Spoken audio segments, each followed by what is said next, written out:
All right, welcome back. So if there's a story that needs to be grammatically correct, it's this one. And the reason why is tonight's Someone to Know. You might have heard from your teacher that pies are done and people are finished. But there's a professor who will tell you that pies are done and people are done too. Right, so that's one of those rules that's only kind of a rule. Meet Mignon Fogarty. People have been using done to mean finished for hundreds of years in English. She teaches at the Reynolds School of Journalism at the University of Nevada. But when she's not teaching, Mignon is podcasting. I'm Mignon Fogarty, better known as Grammar Girl. Grammar Girl. Ever heard of her? This week, I have a quick and dirty tip. Did you know there are 2 ways to pronounce the word the? She records a podcast once a week. About 100,000 people download the Grammar Girl podcast every week. Grammar Girl started the show 10 years ago. In fact, she even has a website that gets quite a bit of clicks.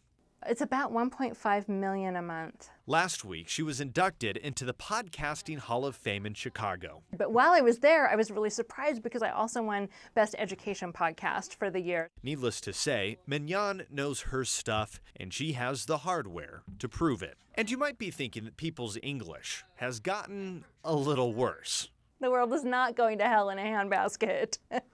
Everyone thinks, kids today don't know how to write, don't know how to use the language, but people have been saying that for hundreds of years about kids today. She says the English language is so beautiful because it's adaptable. In fact, Mignon says most grammar rules we follow today are just made up.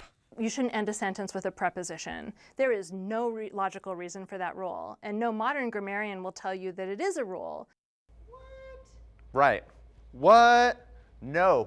You can end a preposition, a sentence with a preposition. Remington, and I know you're thinking about this one too, the whole the thing. So if the next word starts with a vowel, you say the. If it starts with a consonant, you say the. There you go. If you have an idea for Someone to Know, you can email me, lmiller@ktvn.com, or message me on Facebook. It's KTVN Landon Miller.